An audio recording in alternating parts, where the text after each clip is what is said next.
Hey, what's going on, everyone? Welcome back to the channel. I know I haven't posted anything lately, but Shadowbringers just released, and there was massive changes to Astrologian, and this is going to be the guide on tips and tricks for advanced healing with the 5.0 Astrologian. Now, keep in mind that Astrologian has been changed quite a bit in this patch. If you've been following the community, you know there's a lot of backlash about it, and I'll go into that after the video.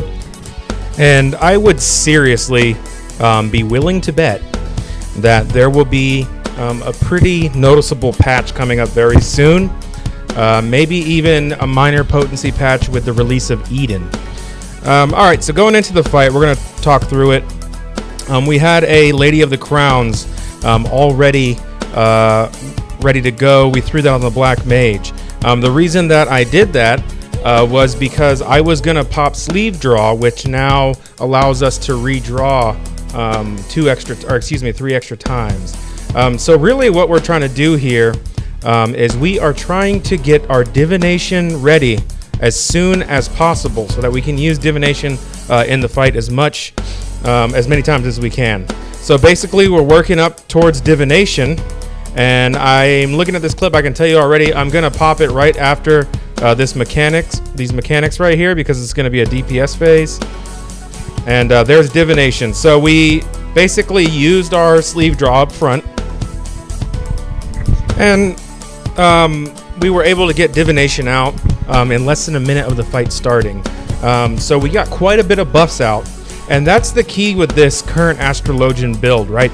What we're trying to do as an Astrologian in these high-end duties, we're trying to keep our Combust on the boss at all times, and we're trying to throw out as many Malefic 4s as possible while keeping the party alive and keeping the buffs going, keeping our Divination flowing, etc. So for example, let's say this fight takes 11 minutes to complete. Divination has a 180-second cooldown, I believe, which means you'll be able to, at the maximum, get 3 Divinations in the fight, which is what you're really trying to go for. You want 3 full Divinations in the fight, and that's the maximum amount of buff that you'll be able to do. In between that, of course, continually throwing buffs. You want to have your next Divination ready before Divination cools down all the way. So that's the meta on this. So as many Malefic 4s as we can, while keeping the party alive and keeping the buffs flowing. And that's the whole deal with this build. All right, so we'll talk about the buffs very briefly. They're actually really simple to keep track of. You don't really need to know the individual names of the buffs. There's really only 2 things you need to know with the cards.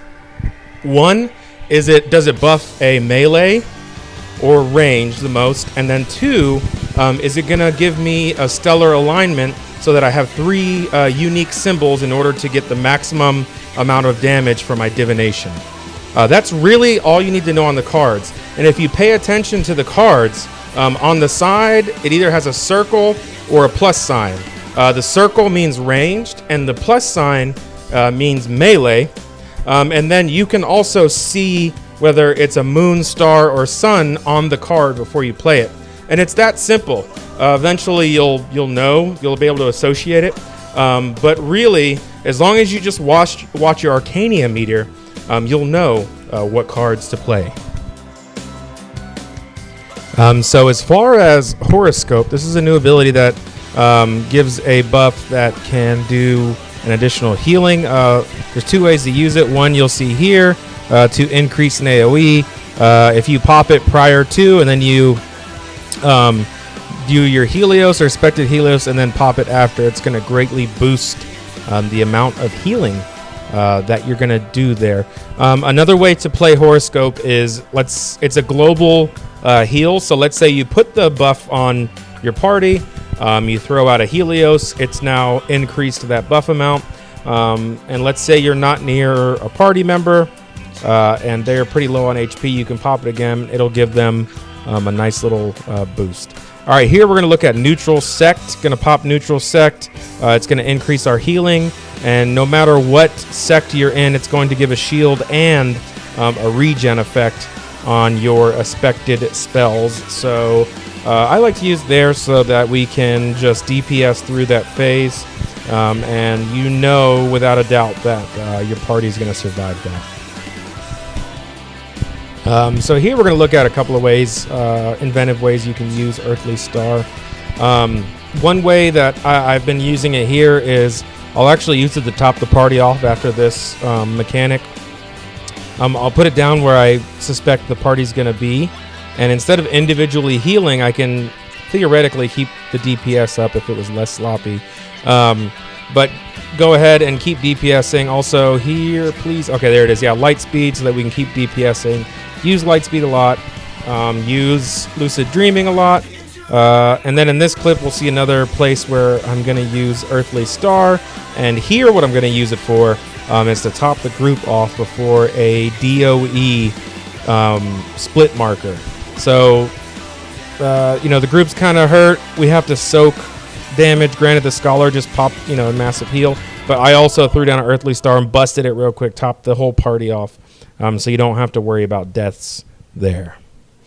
And then, of course, use your Collective Unconscious for damage mitigation. The regen got nerfed quite a bit.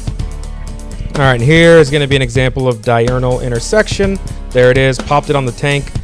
Since I'm in Diurnal Sect, Diurnal Intersection is going to give just the hint of a shield on our tank. It's going to give a burst heal and a nice little shield. You can use that to save people, give them a buffer. You can use that as an insta cast to give you one more Malefic. Just different ways to do that. Also, you can use it on yourself if you mess up a mechanic and you need to heal yourself. All right, so here we're going to talk about Celestial Opposition. Boom, just popped it. It's changed. It's not game changing, but depending on which stance you're in, if you're in Diurnal Sect, it'll give an AoE burst heal and regen, and if you're in Nocturnal Sect, it will give an AoE heal and AoE shield.